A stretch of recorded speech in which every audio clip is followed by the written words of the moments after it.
It's been 10 months since a new management team took over at Apple. People have been working really hard. You can see a lot of cars in the parking lots some nights and the weekends. And because of their hard work, I'm really pleased to report to you today that Apple's back on track.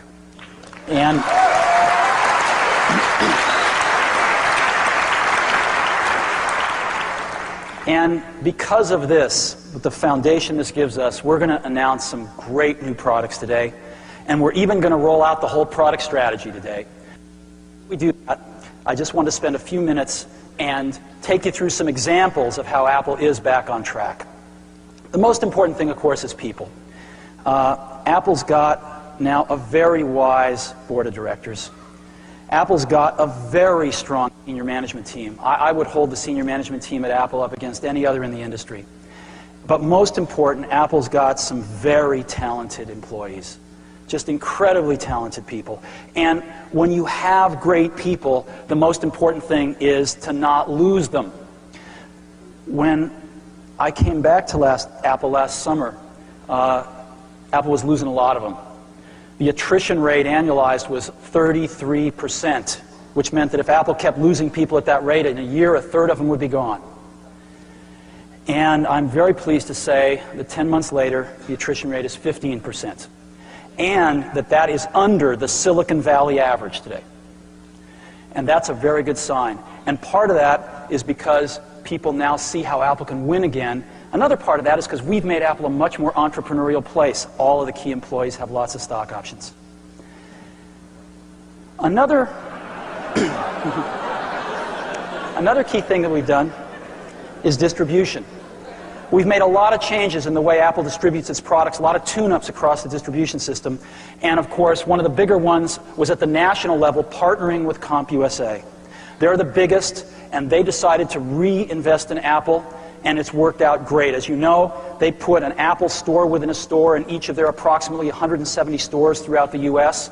When we started this program, Apple represented 3% of the CPU revenues sold by CompUSA. 6 months later, Apple represents 15% of the revenues of CPUs sold at CompUSA.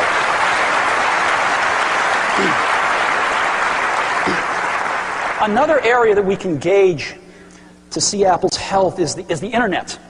Apple.com. How many people are interested in Apple? Now, we've got over 20 million active customers. They might be interested in coming to our website. We have tons of prospective customers who might be interested, a lot of suppliers, a lot of software developers, a lot of competitors. And so this taken together can give us a general thermometer of what is the interest level of people about Apple. And we've invested a lot into the website and a lot into the award-winning Apple Store, which is the gold standard of e-commerce now on the web. And a year ago, we had 1 million hits per day. Now, the average visitor clicks about 5 to 10 times, so that's 100 to 200,000 visitors per day. Today, 9-10 months later, we have 10 million hits a day on the website. That's 1 to 2 million visitors a day coming to the Apple website. And they're coming because they're interested in Apple. Growth. The quarter that ended December, IDC reported that Apple had a 3.4% market share. The quarter that ended in March, we actually grew our market share 15% to 4%. Now, we're not thrilled with 4% market share, but if we can grow our market share 15% every quarter, we will see it going in the right direction, which it is now. And I think we expect it to rise quite a bit more based on some of the things you're going to see here today, but it is now going in the right direction again. And finance. We have some pretty ambitious plans. We want to develop a lot of great products. We want to market them. It takes money.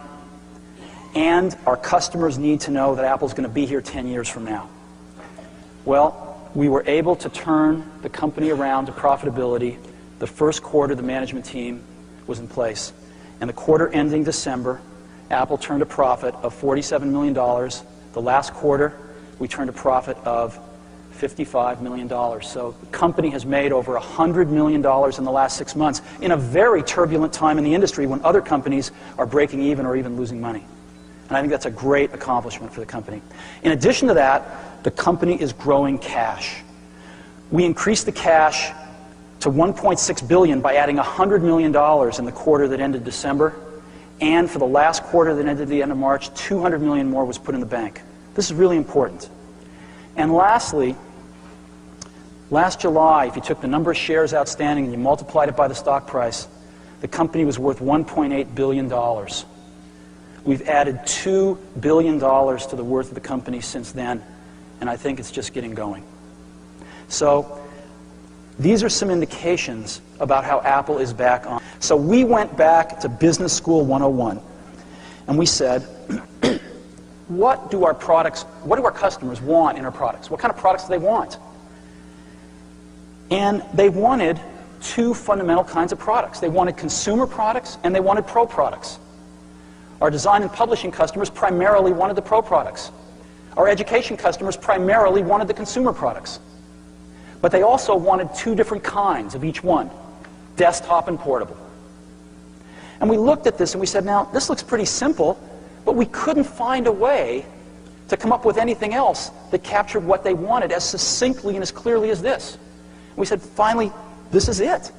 We've got to make 4 great products, and we can meet the needs of what our customers are telling us they want. And we've spent the last 10 months working like crazy to try to do just that.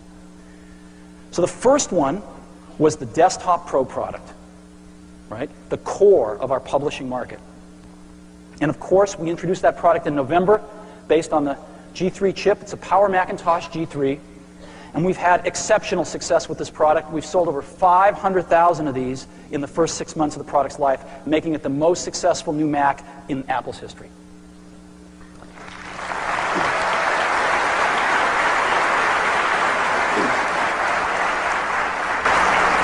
The team did a superb job on this product. It's based, of course, on the PowerPC G3 chip, which is a screamer. Now, its competitor, of course, is the Pentium 2. And what is remarkable, what's hard to fathom, but true here, is that for a given clock rate, a PowerPC chip is twice as fast as a Pentium 2 chip. In other words, a 266 megahertz G3 is twice as fast as a 266 Pentium 2. Or a 266 G3 is equal to about a 500 megahertz Pentium 2. Of course, you can't even make one of those, but if you could, that's what it would be equal to.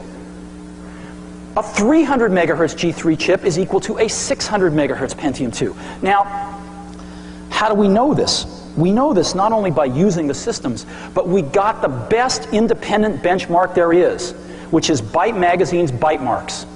And these are sort of one of the gold standards in the industry of performance. And they publish the results. And here's the results. The blue bars are the 266 and 300 megahertz Pentium 2s, and the bars on fire are the G3s. And they just toast them. And as a matter of fact, Intel, we've been running some ads, as you know, Intel went back to Byte Magazine and said, this can't be true. And Byte Magazine examined all of their tests, and they stood by their results and republished them.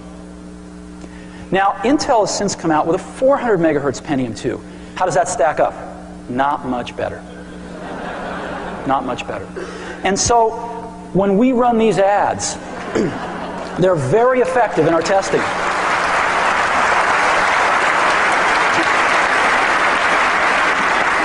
And they're effective because they're true. We are extremely happy today to introduce a totally new PowerBook G3.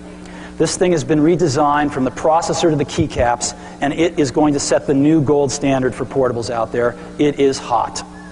It's also very beautiful. This is a side profile here, and this is what it looks like from the back. The back of this thing even is gorgeous. And, oh, one other thing. It eats Pentium notebooks for lunch, too. And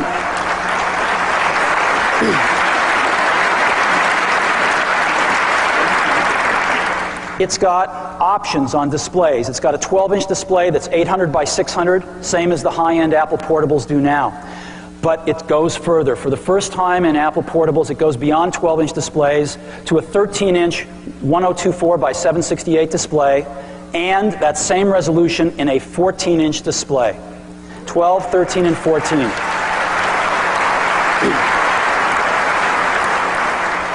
In addition, this thing is incredibly modular.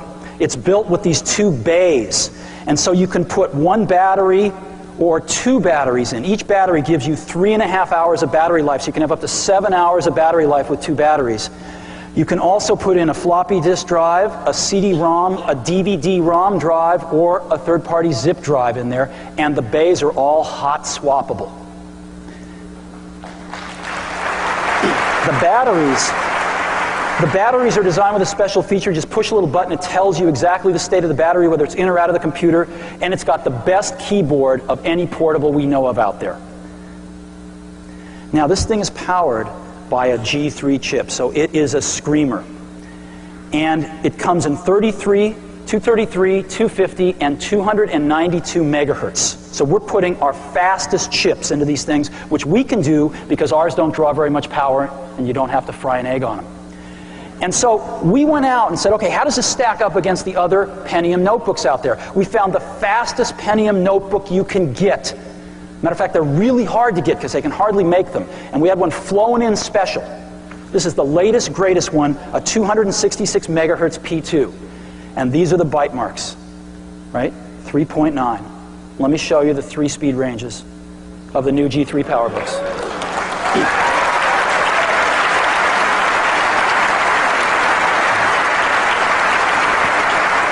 So I'd like to invite Phil Schiller, our Vice President of Worldwide Product Marketing, on the stage to help me with some demos. Phil? Hi, Steve. Good to see you. Tell us about your computer here, Phil. Well, I'm glad here to come out and try to take you on head-to-head because you asked me to go out and get the biggest and the best, and I did. This is the brand new compact Armada 7800. There are thousands of Windows customers waiting in line right now to try to get their hands on this computer. Luckily, we flew someone down to LA and got one before anyone else could, leaving plenty of Windows customers in the lurch because they couldn't get this very machine.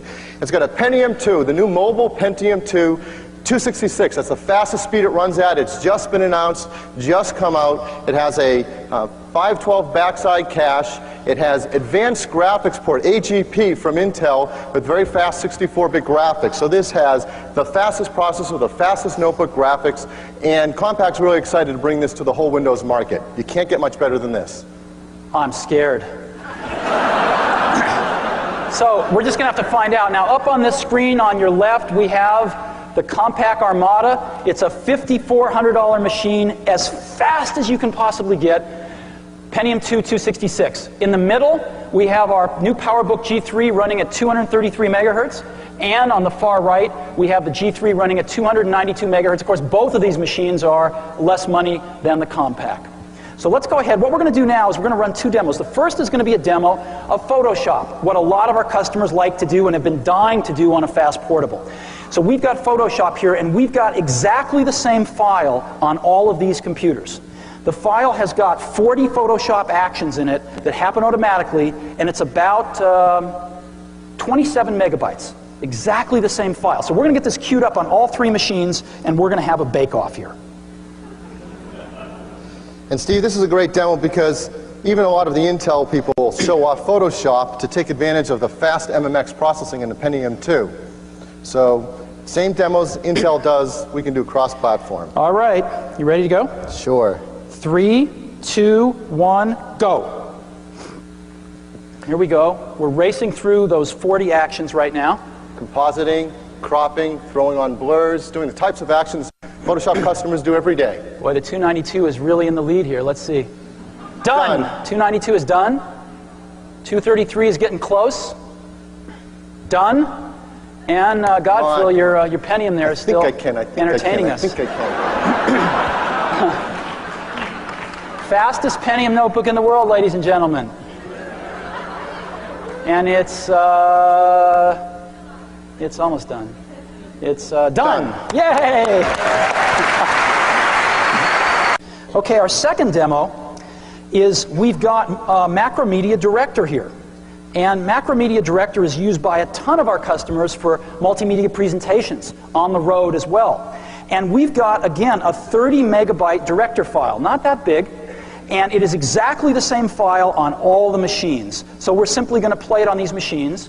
And they're great demos because they exercise the graphics, the processor, the cache, the entire system to really get the most of the multimedia performance. Okay, so here we go. Macromedia Director. 30 megabyte file, exactly the same file on all 3 machines. Ready, set, go.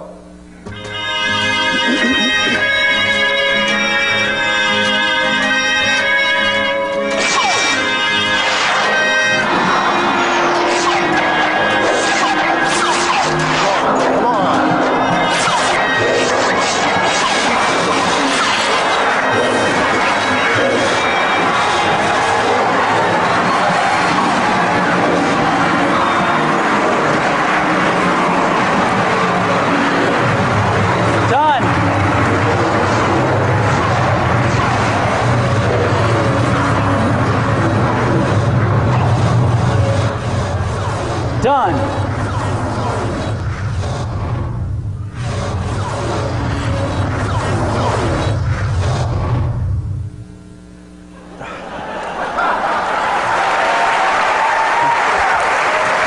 Thank you. Well, today, I'm incredibly pleased to introduce iMac, our consumer product.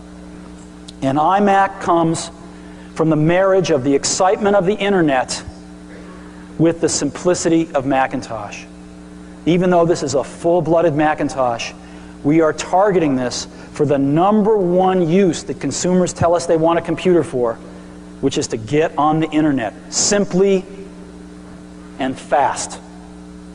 And that's what this product is targeted for.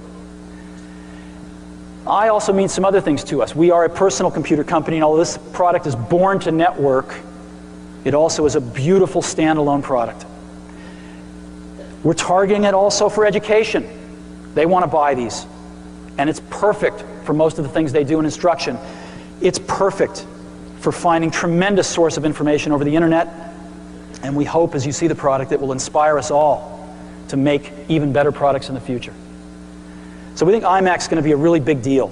Now, what should it be? Well, we went out and we looked at all of the consumer products out there. This is a picture of one of the better ones. And we noticed some things about them pretty much universally. The first is they're really slow. They're very slow. They're all using last year's processor. Very, very slow. Second is they've all got pretty crummy displays on them. They're generally 13-inch, a few 14-inch, and the quality of them is very poor. Apple designs all its own displays, so we're used to something much better, but these are pretty bad. Likely no networking on them. Some have it, most don't. Old generation I/O devices. And what that means is they're lower performance and they're harder to use, and most of them aren't, so plug and play. And these things are ugly. So,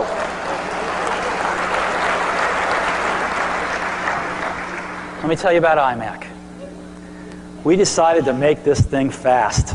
So we decided to put in a G3 processor running at 233 megahertz.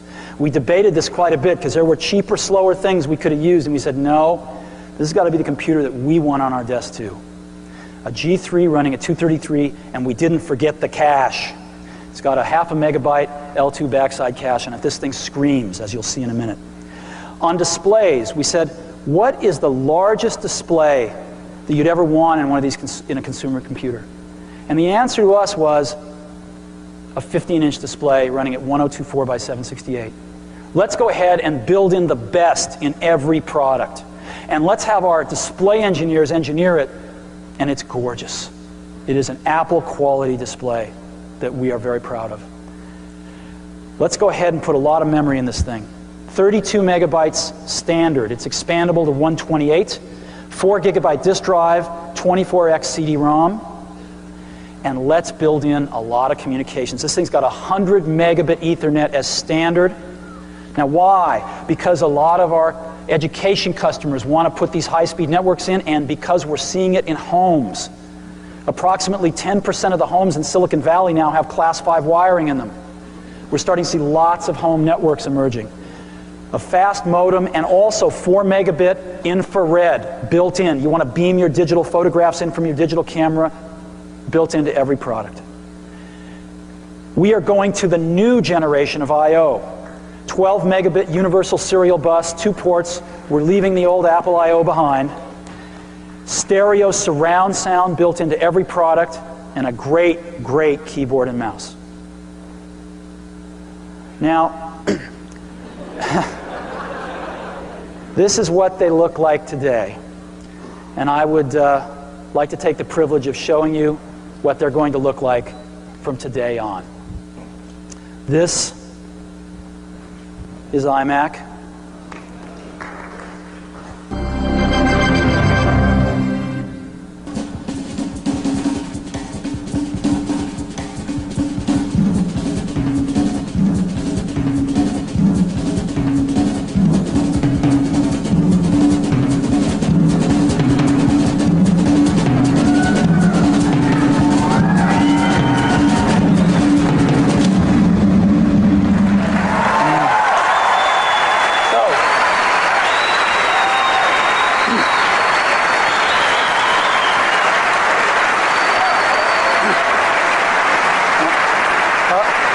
Can you go back there and do that again?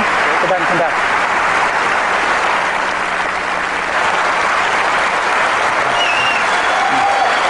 Thank you.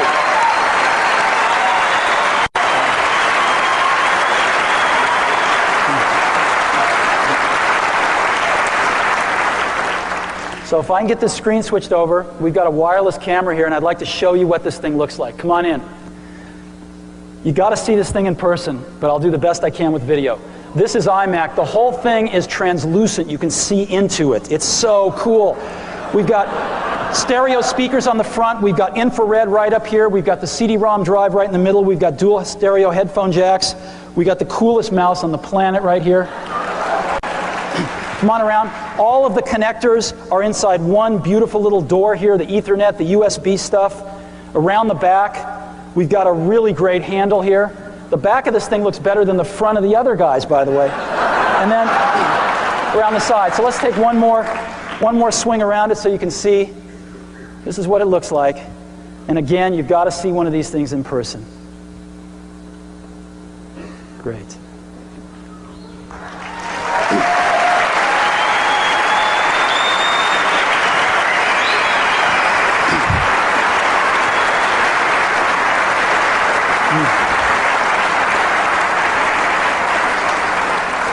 Yeah, I've got some slides of what this looks like too. I mean, this is incredible compared to anything else out there. It looks like it's from another planet. And a good planet. A planet with better designers. Look at this keyboard. It's so nice. 2 universal serial bus connectors on either side, so you can plug the mouse into whichever one you want, whether you're right or left-handed, and you have the other one for peripherals. Look at this mouse. It's the most wonderful mouse you've ever used. Tell us about your computer, Phil. Well, as Steve mentioned, we went out and got the hot new compact Presario 4540, and it does have an AMD K6 233 megahertz MMX optimized processor with a 256K pipeline cache on it. In fact, Compaq advertises this as a third faster than most all other 233 megahertz products. And of course, we have a 233 megahertz product too, and we'll see if it is a third faster. But this is the best thing you can buy in this class of products, and customers are just eating them up. Well, great. Well, I have an iMac. And so why don't we put them through their paces? So let's take that same Director demo again, Director 6.0, and let's get these machines ready to go, and we'll see which one's faster. Now, over on the left, again, we've got the Compaq with the K6 233 in it, the most popular and fastest consumer computer out there. And on the right, we have iMac. Well, I'm ready for you, sir. All right. 3, 2, 1, go. Come on.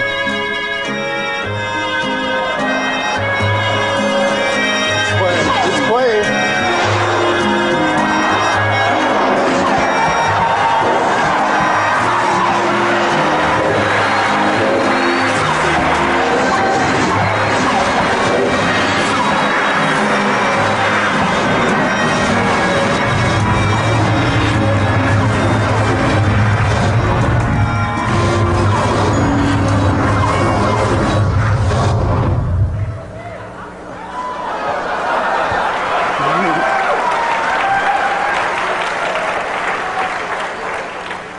Do you want to put it out of its misery or let it go?